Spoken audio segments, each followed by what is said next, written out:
أعوذ بالله من الشيطان الرجيم بسم الله الرحمن الرحيم إنا أرسلنا نوحا إلى قومه أن أنذر قومك من قبل أن يأتيهم عذاب أليم قال يا قوم إني لكم نذير مبين أن اعبدوا الله واتقوه وأطيعون۔ بے شک ہم نے بھیجا نوح علیہ السلام کو ان کی قوم کی طرف کہ وہ اپنی قوم کو ڈرائیں اس سے پہلے کہ ان کے اوپر دردناک عذاب آ جائے۔ وہ بولے اے میری قوم، میں تم کو کھلم کھلا ڈرانے والا ہوں کہ تم اللہ کی عبادت کرو، اس سے ڈرو اور میری اطاعت کرو تاکہ اللہ تمہارے گناہوں کو معاف کر دے اور تم کو ایک وقت مقرر تک ڈھیل دے دے۔ بے شک اللہ کا وعدہ جب آ جائے تو وہ ٹل نہیں سکتا، کاش کہ تم جان لیتے۔ سورہ نوح ہے، مکی صورت ہے، 28 آیات اور 2 رکوع ہیں۔ نوح علیہ السلام کے واقعے کو بیان کیا گیا ہے۔ اصل میں تو جتنے پچھلے انبیاء کے گزشتہ قوموں کے واقعات ہیں وہ نبی پاک صلی اللہ علیہ وسلم کی تسلی کے لیے، چونکہ آپ کو تکلیف کا سامنا تھا اور یہ مکی صورت ہے، اور مکی زندگی میں تو نبی پاک صلی اللہ علیہ وسلم کو دعوت و تبلیغ کے سلسلے میں زیادہ تکلیف کا سامنا تھا، پریشانیوں کا سامنا تھا۔ تو آپ کو تسلی دینے کے لیے یہ تمام جو واقعات پچھلی قوموں کے اللہ پاک جل شانہ نے نازل فرمائے، آپ حوصلہ رکھیں۔ پہلے نبیوں کو بھی بڑا ستایا گیا ہے اور لمبے عرصے کے لیے ستایا گیا ہے۔ اب یہاں پر نوح علیہ السلام کا واقعہ جو ہے نا وہ تفصیل سے اس صورت کے اندر بیان کیا گیا ہے، جس کے اندر شروع میں تو اللہ پاک جل شانہ فرما رہے کہ ہم نے نوح علیہ السلام کو ان کی قوم کی طرف بھیجا، ان انذر قومک من قبل ان یأتیہم عذاب علیم، عذاب کے آنے سے پہلے اپنی قوم کو ڈرا لیجیے، نوح علیہ السلام کو کہا گیا۔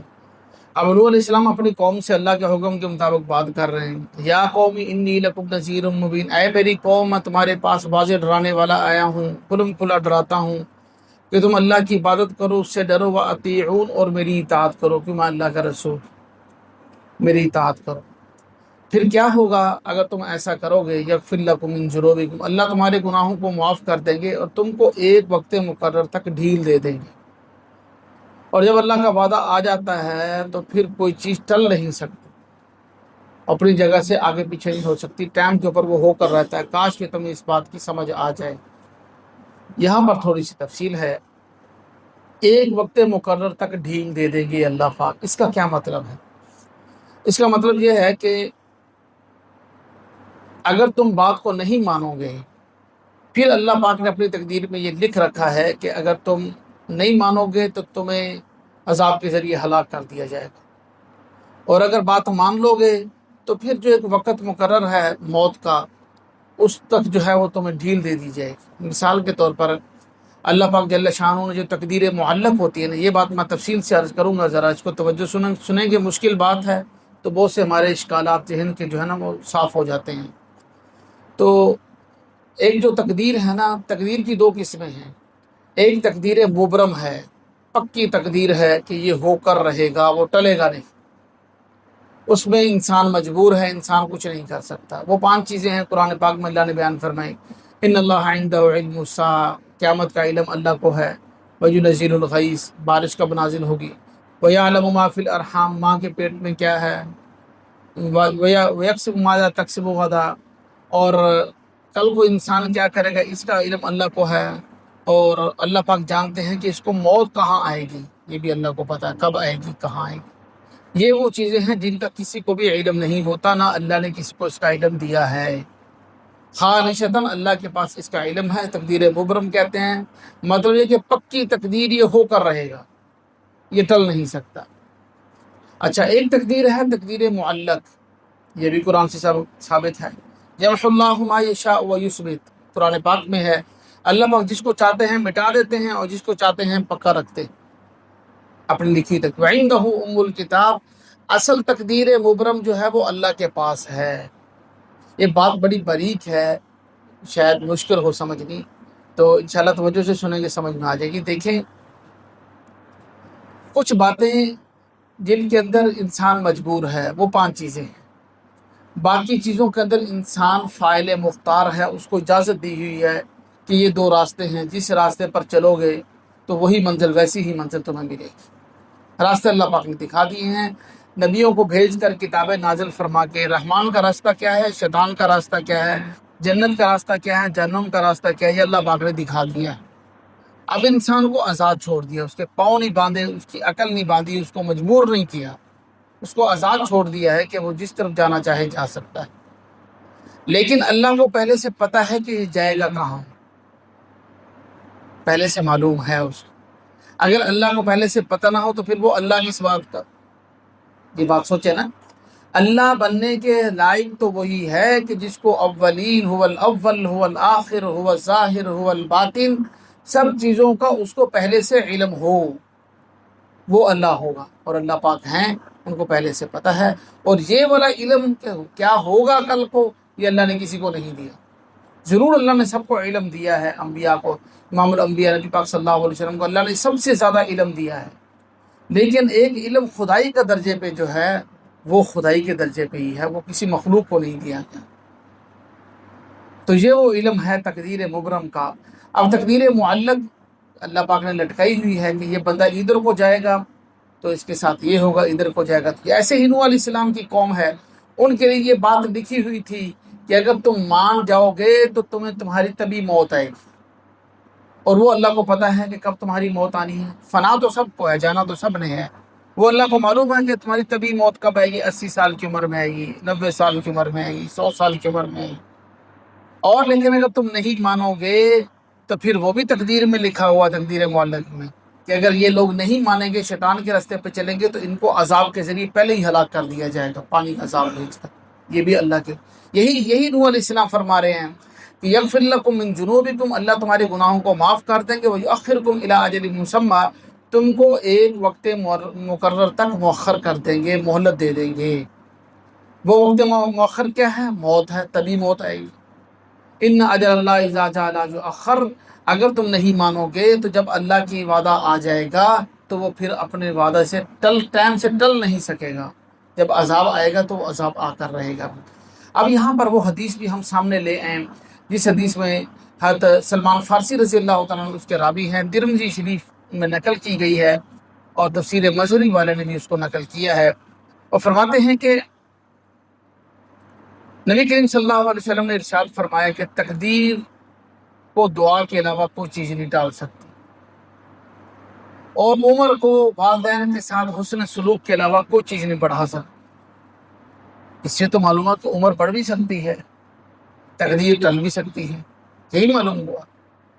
تو اصل میں یہ تقدیر کا ٹلنا جو کہا جا رہا ہے یہ وہی ہے کہ یہ بندہ سیدھے راستے پہ چلے گا، اللہ سے دعا کرے گا تو اللہ نے جو دوسرا معاملہ اس کے لیے لکھا ہوا نا، غلط راستے پر چل کر یہ نقصان ہونا، تو اللہ ٹال دیں گے دعا کے ذریعے، اس کی جو اصل تقدیر ہے وہ اللہ پاک اس کو عطا فرمائے۔ اور اسی طرح اگر یہ والدین کے ساتھ بدسلوکی کرے گا تو اس کی عمر میں برکت نہیں رہے گی، یہ بھی اللہ نے لکھا ہوا ہے، اس کی عمر میں برکت نہیں رہے گی، بیمار ہوگا، ایسے ہوگا، ایسے ہوگا، اور یہ مطلب ہے کہ بڑی عبرت کی موت مرے گا۔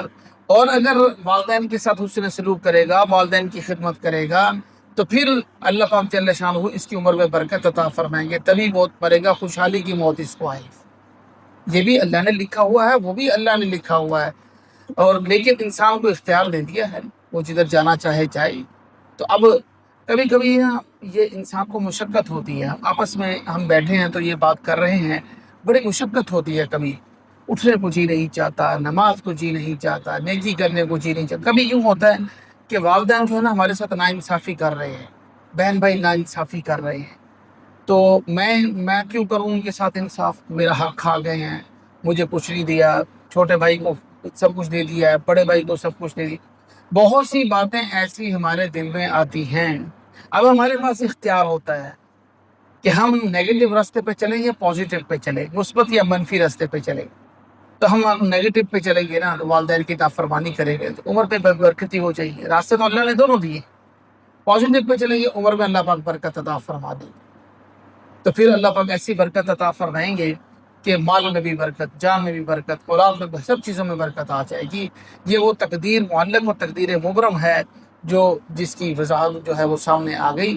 پھر اللہ پاک اپنے تبھی موت دیں گے، جیسے اس نے جانا ہے اپنے وقت پر جائے گا، پھر کسی حادثے سے اس کو ہلاک نہیں کریں گے، کسی آفت کے اندر اس کو مبتلا نہیں فرمائیں گے۔ یہ یہاں پر یہ بات سمجھانی ہے۔ اگر فرمایا قال ربی انی دعوت قومی لیلا ونہارا، نوح علیہ السلام کہنے لگے اے میرے رب، میں نے اپنی قوم کو دن اور رات بلایا ہے۔ نوح علیہ السلام کی جو دعوت تھی نا، جہاں ہم بات کر لیں تفصیل سے، پھر آگے ترجمہ پڑھتے جائیں گے۔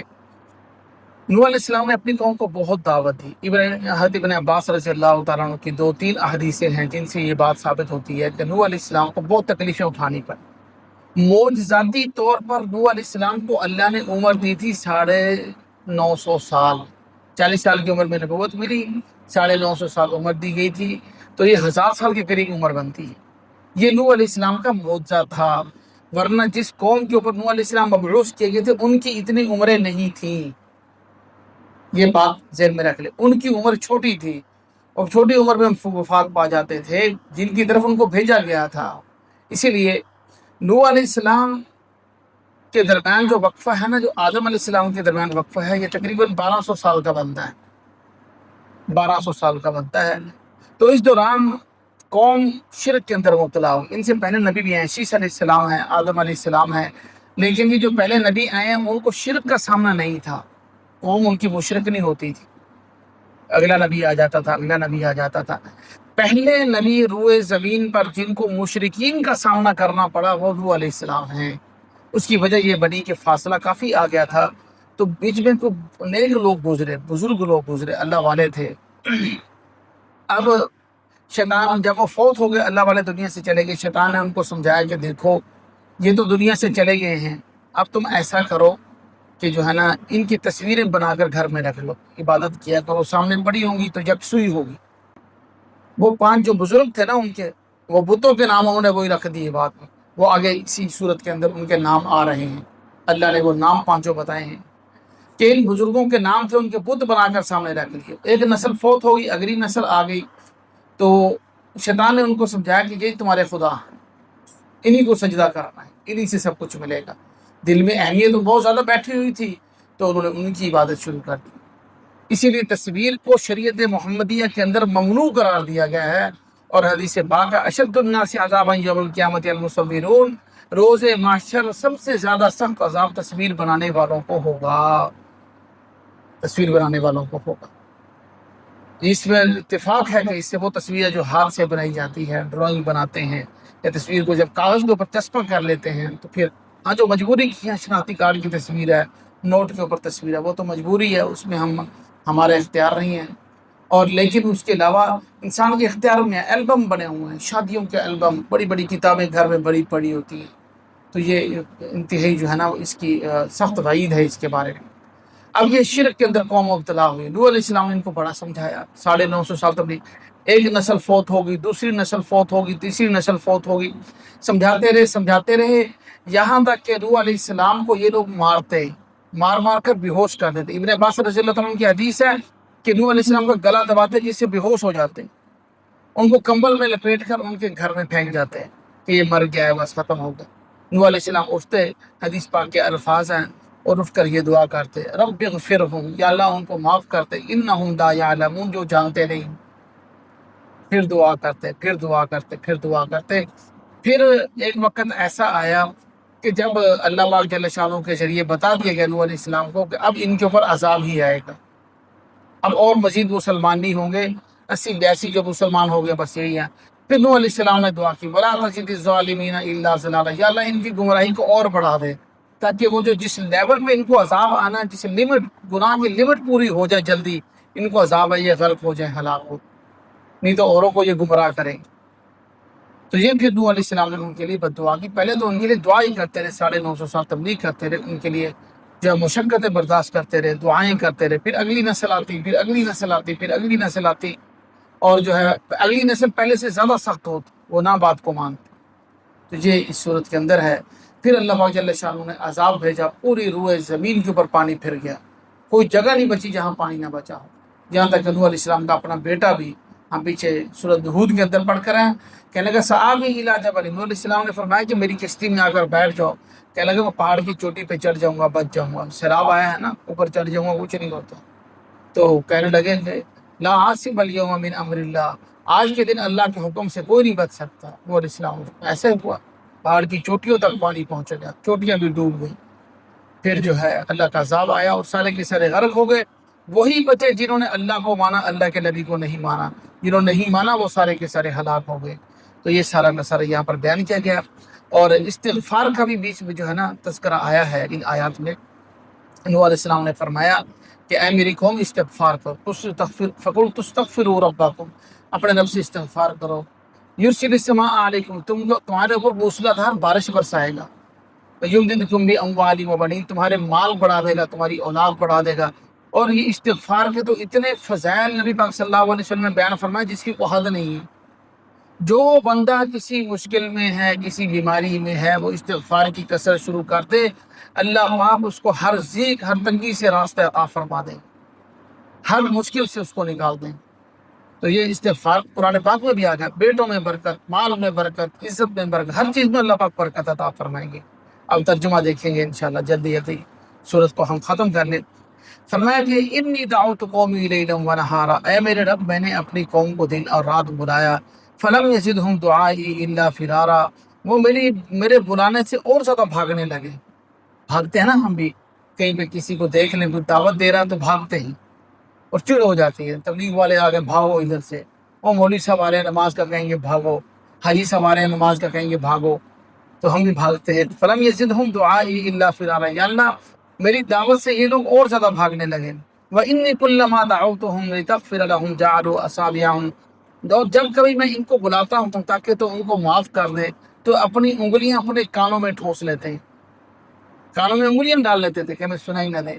وَاسْتَغْشَوْا ثِيَابَهُمْ، اپنے اوپر اپنے کپڑے لپیٹ لیتے ہیں. وَأَصَرُّوا وَاسْتَكْبَرُوا اسْتِكْبَارًا، یا اللہ بہت بڑا تکبر کر رہے ہیں، ضدی ہو چکے ہیں.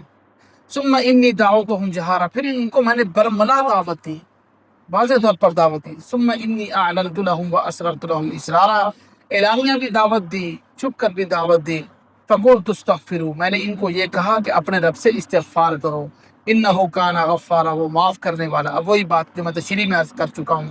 یرسل السماء علیکم مدرارا، وہ تمہارے اوپر موسلا دھار بارشیں برسائے گا. ویمددکم باموال وبنین، اور تمہیں مال دے گا، بیٹے دے گا. ویجعل لکم جنات، باغات دے گا. ویجعل لکم انہارا، تمہارے لیے نہریں بہا دے گا. استغفار کے کتنے فائدے ہیں.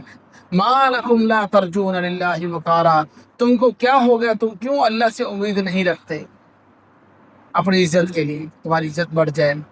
وقد خلقکم اطوارا، اس نے تم کو طریقوں سے پیدا کیا ہے. پہلے ماں کے پیٹ میں لوتھڑا بنتا ہے، ہڈیاں بنتی ہیں، گوشت بنتا ہے، روح ڈلتی ہے، شکل بنتی ہے. تمہیں طریقوں سے پیدا کیا.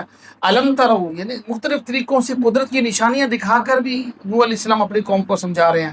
علم ترو، کیا تم نہیں دیکھتے کیسے پیدا کیا اللہ نے ساتوں آسمانوں کو تہ بتہ. وجعل القمر فیہن نورا، اور ان آسمانوں کے اندر روشنی کا ذریعہ بنا دیا چاند کو. وجعل الشمس سراجا، اور سورج کو چراغ بنا دیا. واللہ انبتکم من الارض نباتا، اللہ نے تمہارے لیے زمین سے اناج اگا دیا. ثم یعیدکم فیہا، پھر تم سب کو زمین کے اندر اللہ لوٹائیں گے. ثم یخرجکم اخراجا، پھر وہیں سے اللہ پاک نکالیں گے تم کو اسی زمین میں سے. واللہ جعل لکم الارض بساطا، اللہ وہ ہے جس نے تمہارے لیے زمین کو بچھونا بنا دیا. لتسلکوا منہا سبلا فجاجا، تاکہ تم اس کے اندر واضح راستوں کے اندر چل سکو. یعنی ایسی جو لوگ پہاڑی راستوں میں رہتے ہیں نا، یا جنگلوں میں، راستہ بنانا ہی وہاں بڑا مشکل ہے. پہاڑوں کو کاٹ کاٹ کر سالوں لگ جاتے ہیں جو ہے، اور کئی دہائیاں لگ جاتی ہیں ایک سرنگ بنانے کے اندر. ٹنل نکالی ہے، یہاں سے سرنگ نکالی ہے، بڑا ٹائم لگ جاتا ہے. تو اللہ نے کہیں زمین کیسی ہموار کر دی ہے جدھر سے جائے راستہ آسانی سے مل جاتا ہے، آرام سے راستہ مل جاتا ہے. تو اللہ فرمانے کھلا راستہ. قال نوح ربی، اب نوح علیہ السلام دعا کرے، اے میرے رب انہم عصونی، انہوں نے میری بہت نافرمانی کر لی. واتبعوا من لم یزدہ مالہ، انہوں نے ان لوگوں کا اتباع کیا ہے جنہوں نے ان کے مال اور اولاد میں نقصان ہی پہنچایا ہے، یعنی اپنے وڈیروں کا اتباع کیا ہے. عموماً قوم جو ہلاک ہوتی ہے نا،